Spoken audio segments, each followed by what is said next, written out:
get that started. So thank you all for joining. I have some information that I've pulled up from Toastmasters and various sites about the Sergeant at Arms role and what it should involve and how important is it in the club and why it's one of the roles that is the foundation of the club. So I'll go through some of that quickly, and then we'll talk about some best practices because I know different clubs are doing things differently. Right now we're virtual. We used to be in person and then we became hybrid. So things change. And over the last couple of years, it's changed for a lot of clubs. Good morning, Lethea. Okay, so the Sergeant at Arms, let me see if I can share my screen somehow. It's not letting me.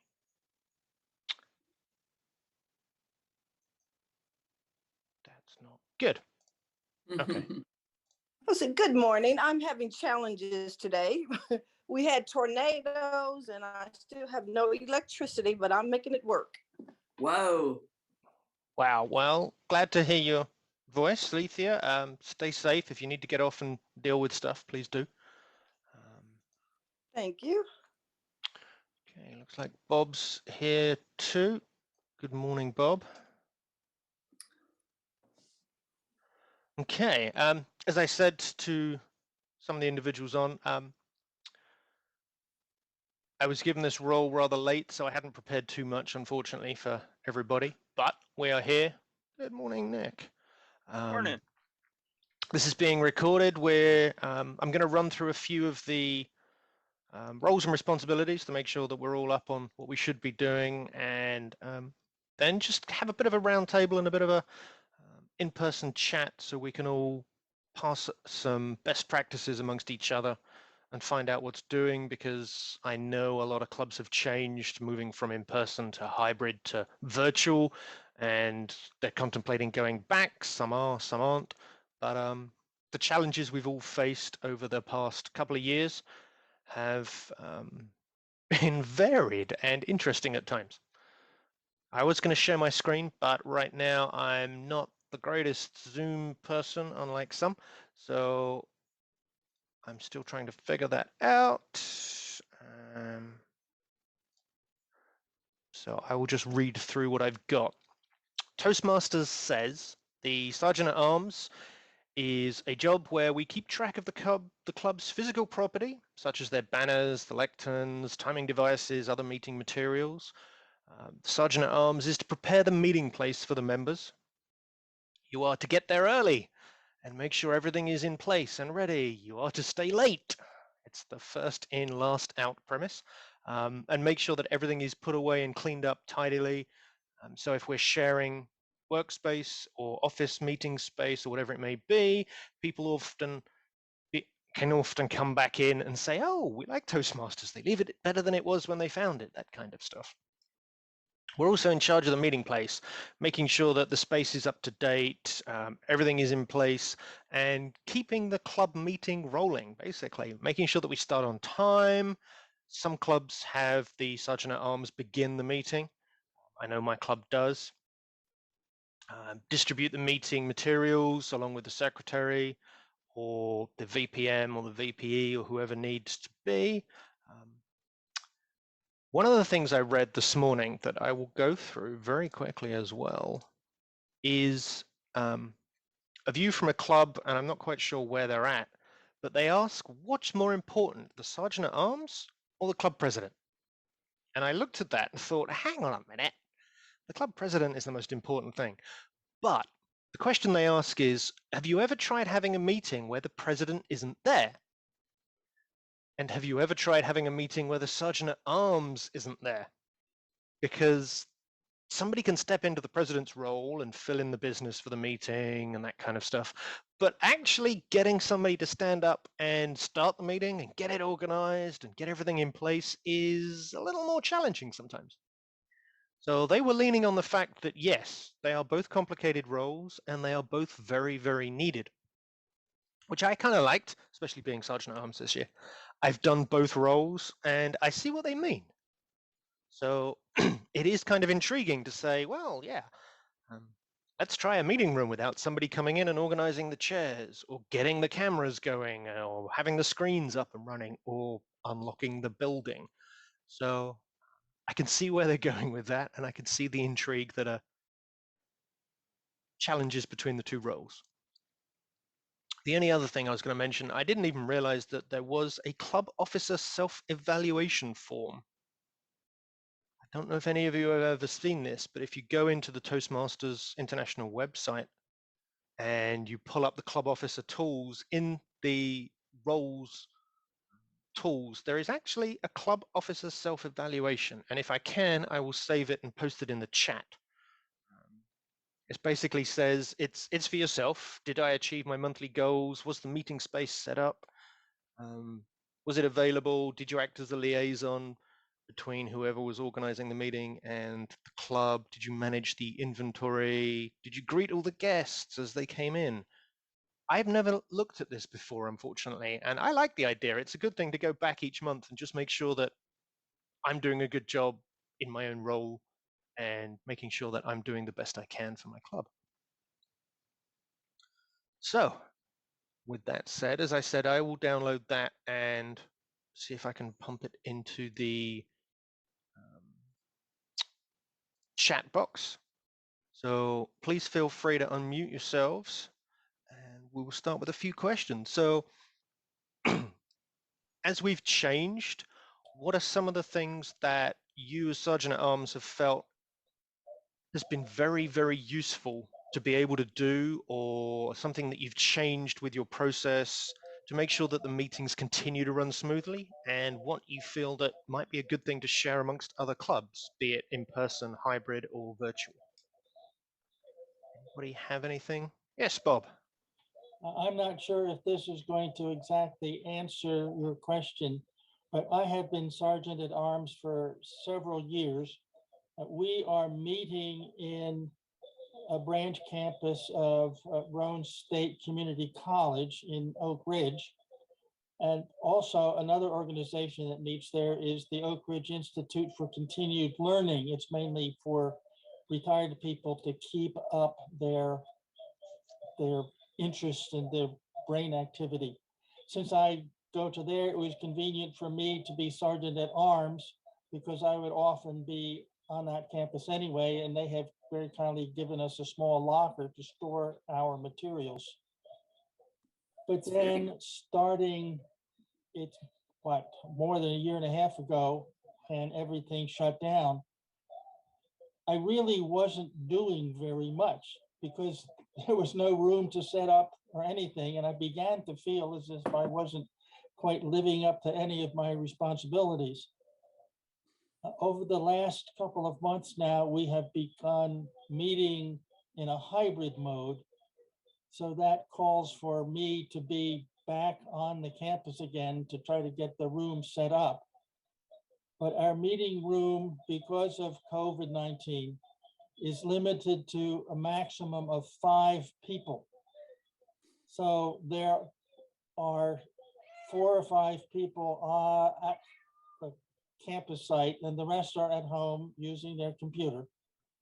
And I'm trying to learn all that's necessary to set up the meeting electronically as well. But I've been very fortunate because one of our members, who is currently Vice President membership, I think, is a librarian at Lincoln Memorial University. So she really knows front and backwards of Zoom and all this sort of thing. And also our president, or one of our other members, is a young woman who is very excited about all this kind of thing. So with their help, we're being able to manage, I think, pretty successfully a hybrid meeting. And my feeling is that the people who need to be present would be the speakers, because it gives them a more natural environment. And sometimes the speaker is there, and sometimes the speaker is just over Zoom, and the Sergeant at Arms, and then other technical people. we will be having another meeting on Monday, and we'll see how that continues to go. That will be our 4th or 5th hybrid meeting. Thank you, Bob. Yes, it is. It's good to hear that you've got a group of individuals that you can reach out to and get the assistance. I know a lot of clubs are saying, "Oh, we don't have the skills within the club," and it's being able to reach out and find somebody who's got those skills that you need that can help. We had a fair few challenges. We're a closed club, but we are a statewide club, so we have members from our business across the state. So we've got the ability to do virtual clubs, and we've had to have it that way because of our membership. But yeah, we had to reach out and find people and say, how do we do this? We don't know what to do. And it's always good to be able to have those people on board helping you. Our first meeting, we called on the college IT people, and they sent a representative to get us started. But I guess I'm a little proud to say we haven't had to call for their assistance after that first meeting. We've been able to fumble through things ourselves. Excellent. What other challenges have other people faced and overcome that they can share with the group? I have a challenge and I haven't overcome it yet. But like Bob, similarly, we meet at the Higher Ed Center in Abingdon, and Sonia Van Hook works there. So she's always there early and getting it set up. We're blessed with, a speaker up above. We have 2 screens there. We have one in the back of the room, and we have an IT people if we have questions. And I watch what she does. I haven't learned it yet because I know that is my responsibility, but I do her other bidding.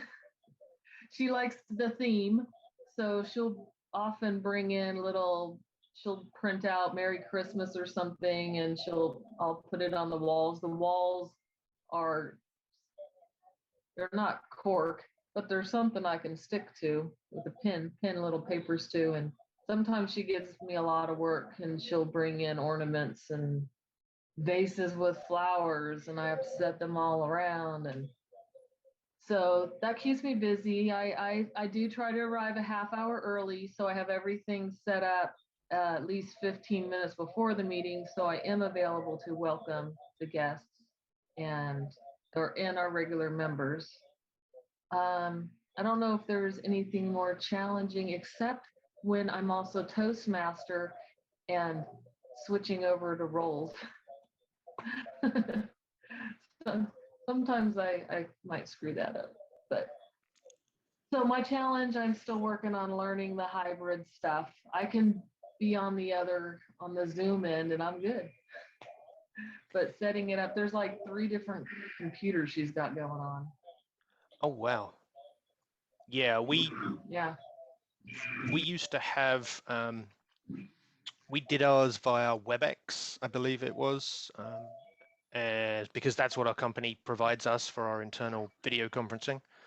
So we had that, and we used to have at least one computer in the room, and then somebody would have to come in and set the room up for us. So that was always a challenge for us as well.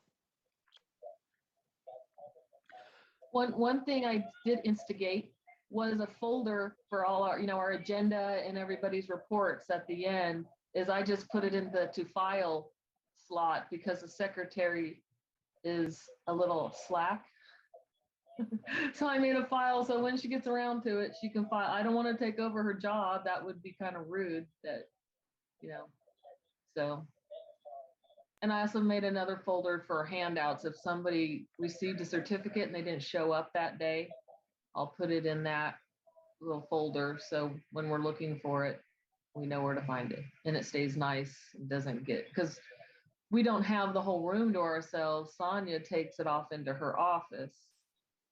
So she has a wagon. She parts out. Understandable.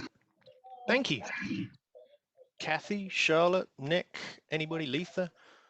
Anybody have any useful advice or fun things that they've picked up over the past year or so as Sergeant at Arms? No, I was just going to say my situation is similar to Kim's. We have people in the club who are much more technical than I am, and they are running the hybrid meeting because we have that. One of the challenges we've had that if anybody knows how to overcome, we meet at a church and we're using our own equipment for the hybrid meeting. So, it's just the people in our club, what they know. And one of the challenges I've been having as a Zoom participant is when I do Zoom rather than go in, which I do frequently because I'm helping take care of a 92-year-old father and don't want to get any more exposure than I have to.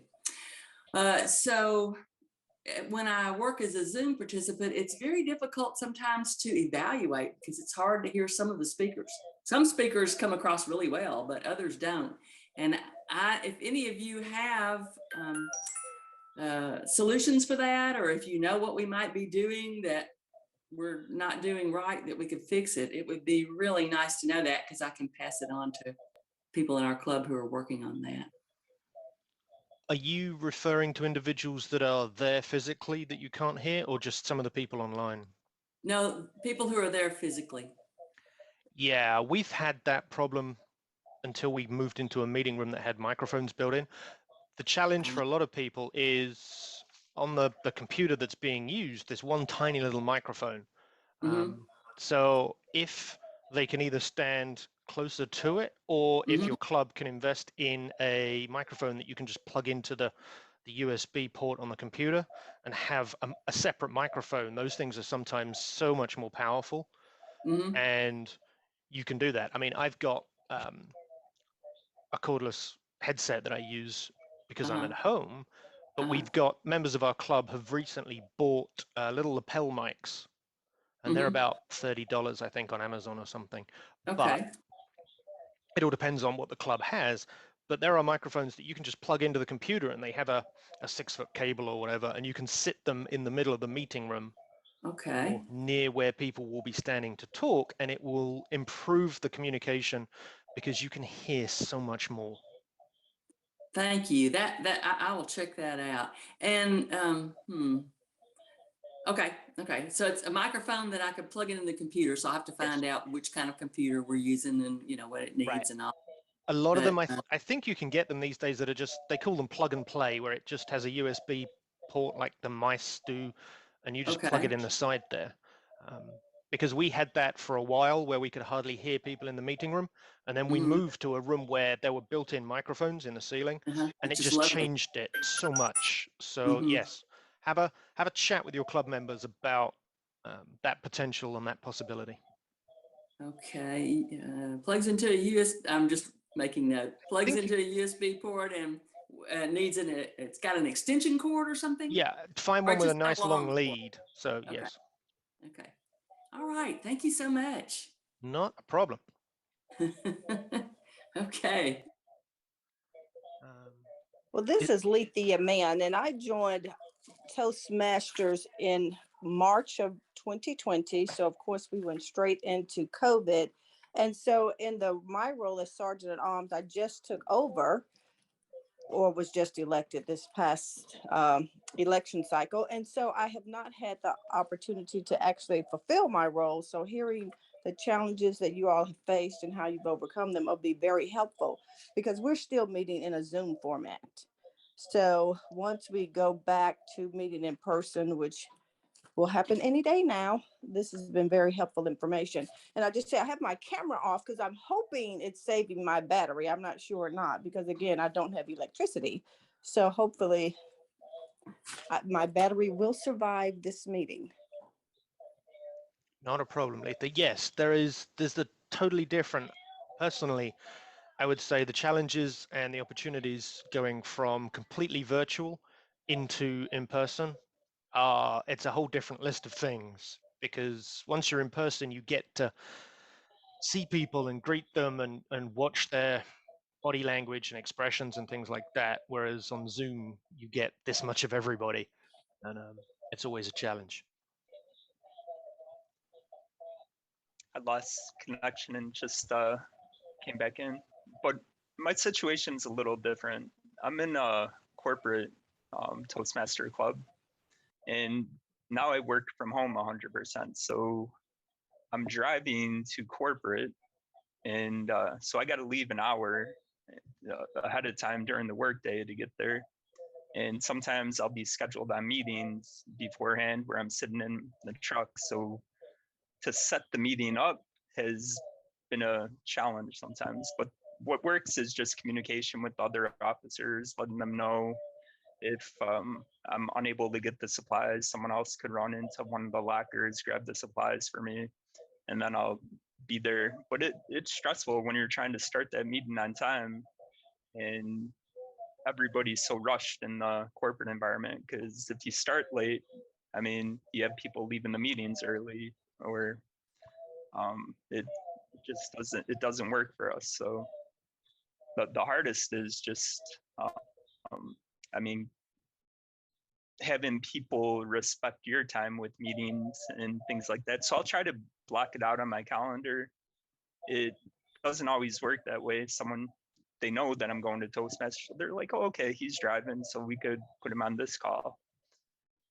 But it's a giant headache. But I mean, it's working. We're getting the meeting started on time, and it comes down to communication between all the officers. If I need help with something, I let someone know.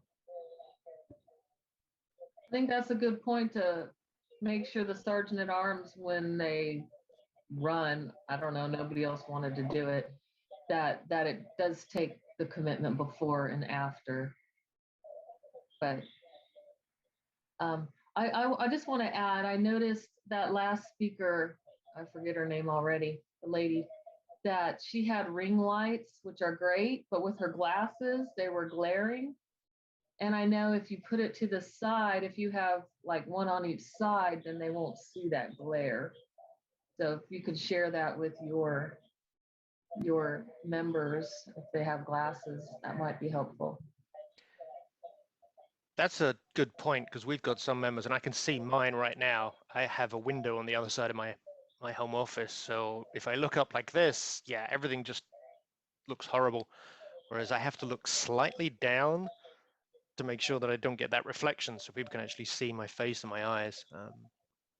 Because yes, when we speak and we look into the camera, a lot of people, including myself, we look at everybody's faces rather than at the camera. So it's a little more challenging. But yeah, I will pass that on. That's a really good idea. I like that one. That's a good point, that when we're speaking and we think we want to make eye contact with everybody, but it's very odd. They were telling me, look right at the camera, and you would look more personal, like you are looking at everybody. Yes. Over this time with COVID shutting down all sorts of things, has anybody had problems storing their club equipment at all or anything like that? Or getting hold of it because it may be locked away somewhere that you can't get to? Yes, most of our club equipment is in the closets in my home office. One of our members who lives much closer to where we meet than I do, and who pretty regularly goes physically, has taken over some of the most necessary things. So we've really kind of apportioned out the SAA role in some ways. And honestly, I only took it because we needed somebody else, so I took it. But I don't know that I'm doing the greatest job in terms of being there, and I do try to be there some, but I can't always. So but it's worked out. I mean, everybody is doing a lovely job of sort of a joint SAA thing. One person, we have a big sign that we put out because we meet at a church, and it's quite a large church. And so it's difficult to find us if you are a guest. So we got this huge sign, Toastmasters meets here, and it's big yellow. It's easy to see. And so somebody took the sign, and they be sure to get there early enough and put the sign up so that, people can find us. Somebody else took the box with the forms and things that we need. And then the people who are good at technical, of course, have done the hybrid setup. So we've made it work, but I can't really take credit for that. Thank you, Kathy. Yeah, I personally, I think a little sad that people say, oh, nobody wanted that role, so I guess I took it. But it is one of the most important ones because you have to get there and make sure that everything's open and ready and the meeting can actually happen. I have a question for you all, actually. Does the meeting open with the Sergeant at Arms greeting everybody, or does your meeting open with your president or Toastmaster starting the meeting off? Because ours actually, the Sergeant at Arms begins our meeting, and I will stand up and greet everybody and then go through some meeting etiquette and then hand everything over to our president to begin the official meeting. How about your clubs? I do a similar. I gavel right on time, and I ask people to mute their cell phones if they have not already. And then we will rise for the Pledge of Allegiance. And then I introduce the Toastmaster. So that's how I handle it. Now, since I have the floor, I didn't know that the Sergeant at Arms, what they did when I started. So I just naturally stayed after and would help clean up because sometimes, she's decorating and stuff. So I would help clean up. So when they asked me to do the role, I'm like, well, I do it already pretty much. I just had to come a little earlier, but I enjoy it. This is my third year doing it. So it's a no-brainer to me, as long as I don't have to do the technical stuff. Anybody else? Charlotte? Do you introduce your meetings?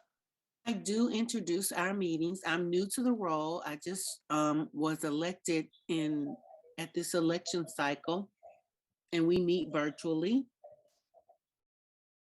I would like to.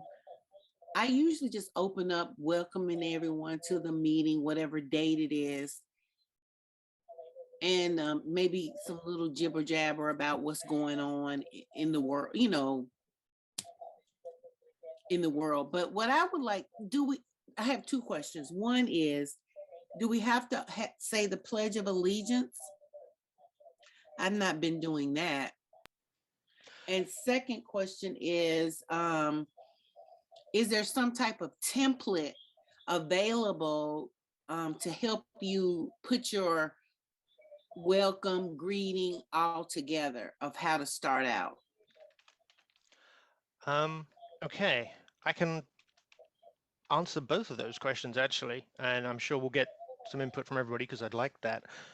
The second part of that, yes, I actually have a template of my Sergeant at Arms script that I read through at the beginning of the meeting, and I'll put that in the chat so everybody can download it if they wish.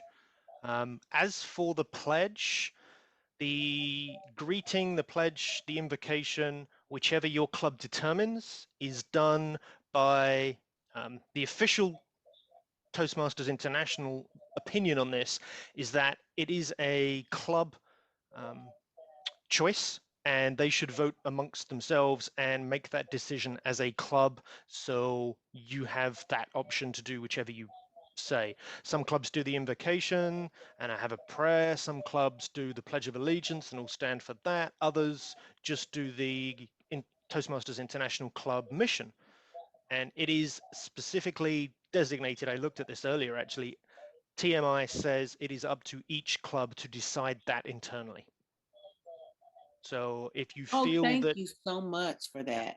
if you feel where that can I find that mission as well? Let me see if I can pull that back up. Where was that at? I will find it and see if I can put the link in the chat for everybody. Now, Charlotte, I believe you said you're all online. If you do decide to do the pledge, then you will have to find a picture of a flag that you will show. Well, eventually we may go back in person.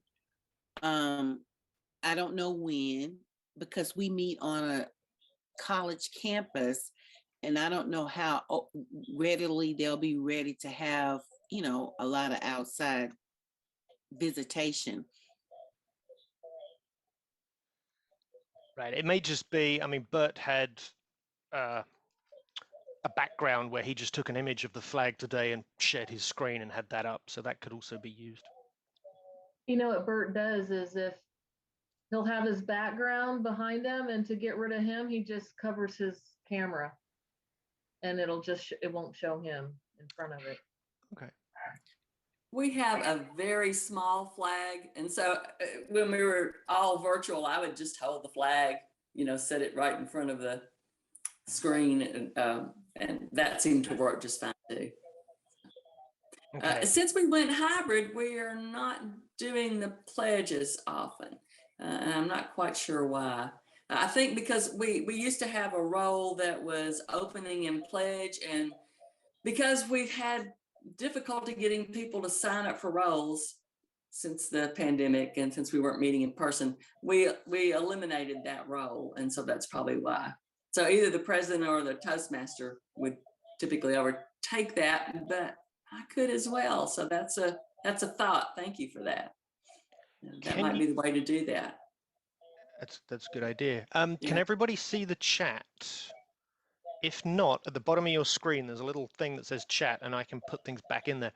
But I've put in the link to the Toastmasters International site that talks about how it's a club decision for the invocations and the pledge. And I've also put a Word document in there. I also put a PDF that's the evaluation form, but I put a Word document that's just a script that I use for myself. So please trash all the information about club members or my name or anything you feel like. But that's my introduction, where it goes through my club etiquette and the club mission that we do at the beginning of our meeting, and then I hand it over to our president. One of the things we do that I'd like to say that I found this year very useful was we've started in the past, when you're in person, you do the handshake and you hand off to each member as you stand up on the podium.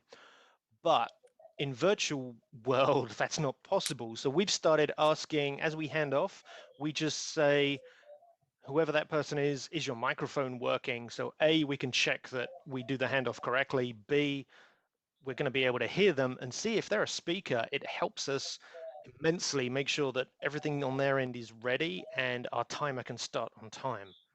So that's just one of the, we've added that to our handoffs, is just to say, and now it's over to Kim Messersmith, who's our Sergeant at Arms today. Kim, is your microphone working? And Kim would say, yes, it is, and then go into their role.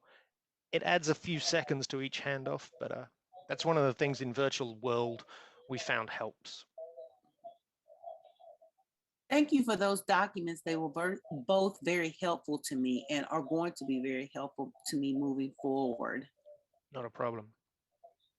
Here's a topic for everybody and a question for you. One of the things that came up with our club recently, and some of our officers had asked, was whether we should add a new officer role, being the webmaster. Because when we do these trainings, you see Bert, who's basically running the meeting from Bert Central and making sure people are in the right rooms and going places and who's muted and who's not. But at times we've thought, well, it's a challenge for the Sergeant at Arms to run the meeting and be virtual and take part in the meeting. So would it be worth having somebody whose role is to just manage the virtual meeting itself within the club? And we've tossed that idea around. We've had pros and cons, and we haven't actually made any decision on that whatsoever. Has anybody thought about that as an option, or adding, because you can add club roles to your club as long as you vote on it and approve it. But has anybody considered anything like that? We have not considered it, but my concern is finding somebody who doesn't already have the role. I mean, Sonia always has a role since I've been coming. But I do think if you do that, you might want to take turns, because maybe they don't want to do it every meeting and be able to relax and enjoy a meeting more. That's a good idea. Thank you, Kim. Anybody else found that it takes somebody's time and effort considerably to make sure that that meeting's running smoothly if they're doing the technical side of things? Well, I'll just add that Sonia is over in the corner, kind of to the side of the podium. So it's kind of odd to, you kind of have to turn to look at her once in a while, and she's not another face out there. But what can you do? That's where the material, the mechanical stuff is. Understandable. Nick, Bob, anybody? Lethea, does that role take over somebody's time a lot?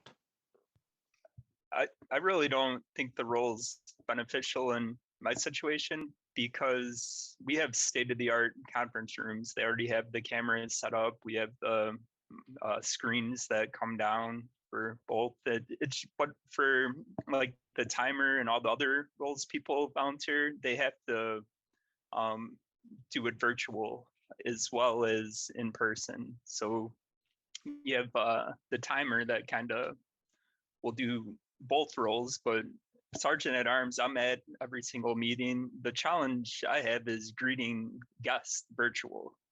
If they come to the meeting, I could greet them after, because I mean, like I mentioned, our meetings they start on time and everybody's arriving right when they start. So there's no time to greet the guest and open the meeting until after.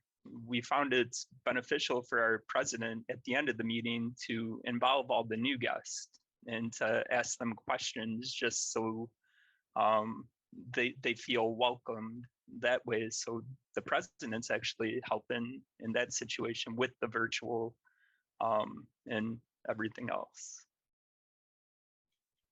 Okay, I got more to say. Okay, we have very experienced people managing our technology. So if I were to do it, it would be a full-time job, but because they're very experienced in doing it, they're comfortable with it and it doesn't take up a lot of their time during the meeting.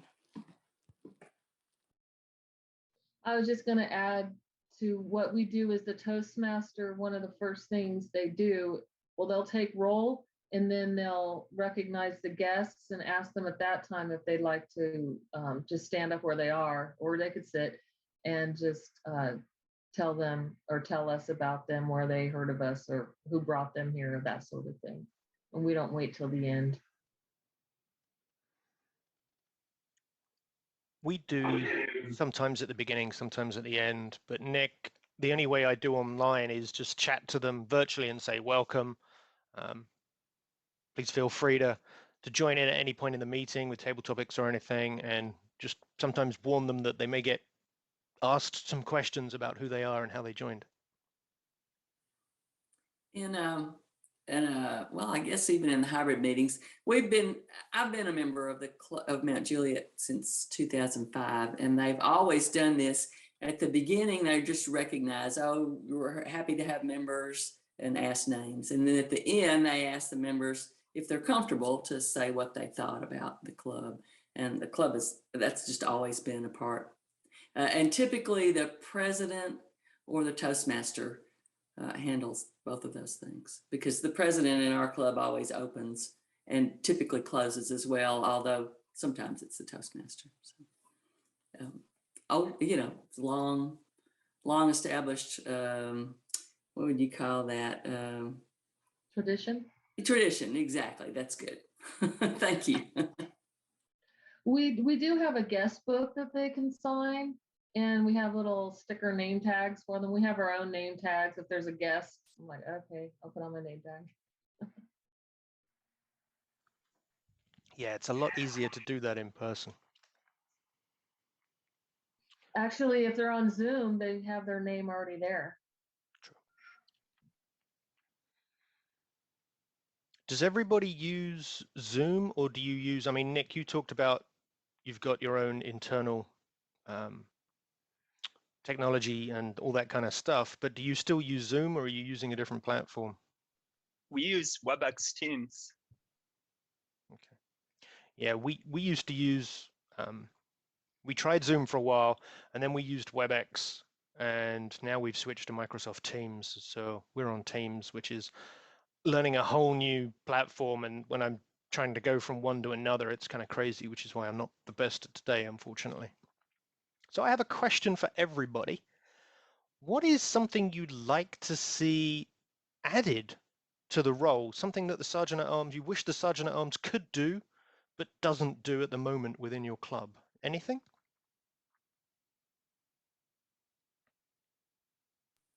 Well, I was thinking that since I talked about it, I should probably take responsibility for the pledge, since right now we don't have a role for that. And our club has always done the Pledge of Allegiance. And so I can either at home, on Zoom, I guess, or at the meeting, take responsibility for that. So I think that's an idea that will work. I like that, Kathy, yes. And I suggest, like they did this morning, which is mute everybody else, because otherwise you hear all these weird voices over the top of one another. Anybody else? Charlotte, Bob, Lethea, anything that you'd wish you could do as a Sergeant at Arms, or thought, well, if only this was part of I should take this on or something? Well, I didn't wish that this was a part of my job, but it has become a part of my job. Is I am like the pre-Toastmaster. So what happens is that 2 weeks before the meeting, I'm to send out a reminder about the meeting and ask everyone to sign up for the roles, which is very difficult in our club because most people end up doing 2 or 3 roles. And sometimes it even interferes with, like I've been trying to speak for a couple of months and I'm having a difficult time doing that with juggling the different roles that you have to prepare for. So I find that very difficult, trying to get people to sign up for roles and being the pre-Toastmaster, because that takes a lot of time until someone volunteers to become the Toastmaster. So I'm constantly sending emails. Can you sign up for a role? Would you,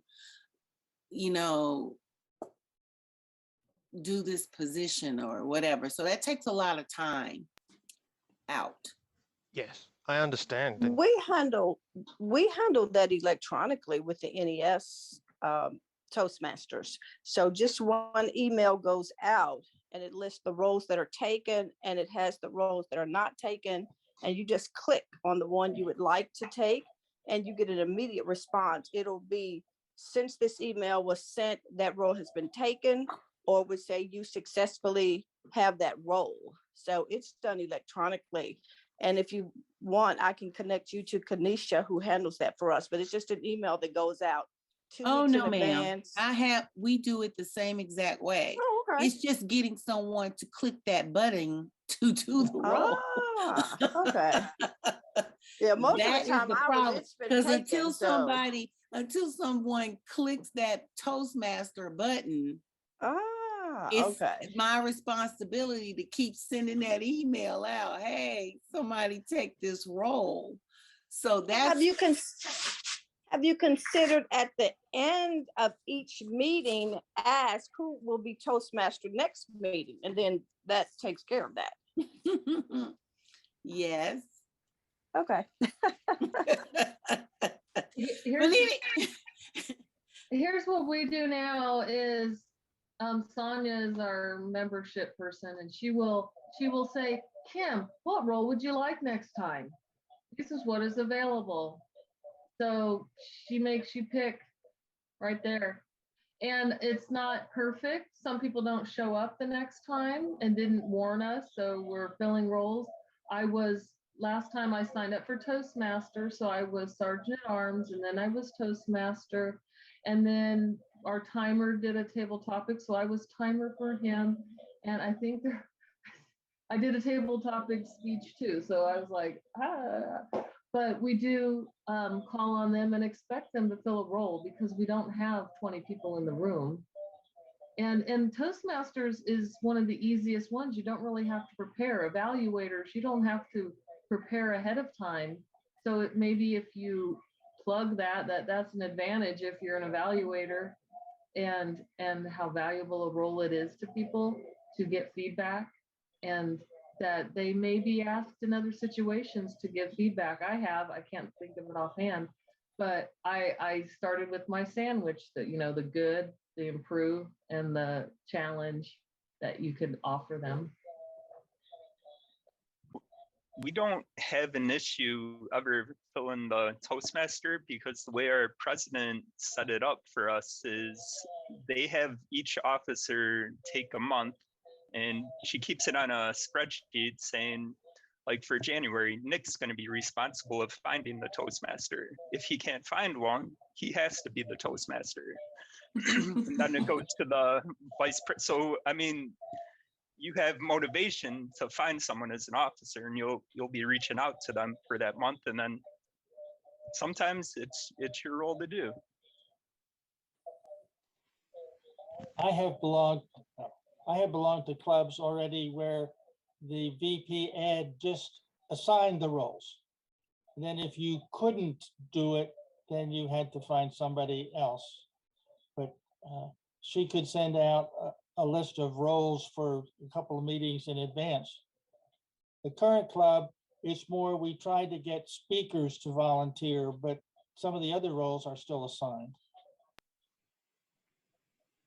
Yeah, for us, the VPE also does the searches for people to fill the roles, not the sergeant at arms. And also we do themes. So when you do themes, your Toastmaster actually does have to do some preparation, because they're trying to work the theme into the meeting. But we found that we really love doing the themes, and that it makes our meetings so much more coherent. So we really have enjoyed that a lot. We've been doing it for several years now and really like it. Cool. We also have a theme for every meeting, and that's part of our job as the sergeant at arms, is to introduce the theme, and it makes it where it's not so systematic. Our opening of the meeting, it changes with the theme, so it makes it more fun for members, I think. I like Who that. picks your theme? The Toastmaster picks the theme. That's And- good, as long as you have the Toastmaster in advance. Yeah, no, the Toastmaster. well, we do have the so I mean, for the first 6 months of the year, we pretty much have a Toastmaster that's in it. I mean, obviously, if someone cancels, then you got to fill that, but it's either the officer, or it's whoever they get. And like my months were February and July. February I have covered, so it's just those themes, though. The Toastmaster in our club, actually, they get very involved in those themes, so there's a lot of prep work in it. It makes the meetings more informational, I think, and just interesting altogether. Yeah. So tell me, give me an example. I know we only have like 3 minutes. Give me an example of like a theme, like other than Christmas and, you know, though Thanksgiving and that kind of thing. Honesty, courage. Sometimes we go with things like that. Whatever day, you know, every day is something day. Sunday, ice cream, whatever. We use those sometimes. We just had a really wide variety of themes. Yeah, our themes usually are around current events, or just like daylight savings times and things like that, even, and just whatever the Toastmaster comes up with, and we all work together with it.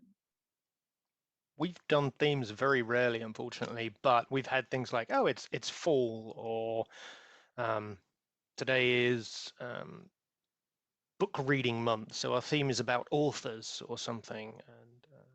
And sometimes it's a challenge coming up with things that relate to that, and sometimes it's kind of easy depending on what you're doing and how it goes.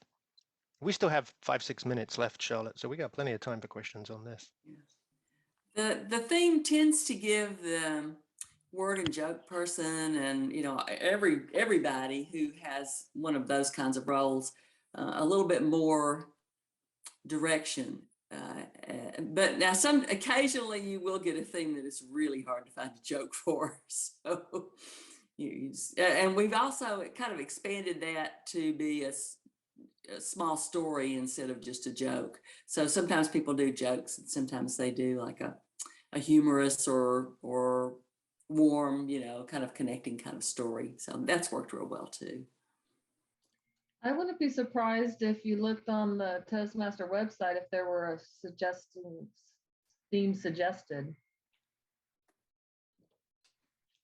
Well, last week, one of our themes, it's related to, Christmas shopping. It was just shopping, and everybody could talk about shopping. So with our table topics, it's always integrated with the themes, and it drives the whole meeting. It's something every club should do.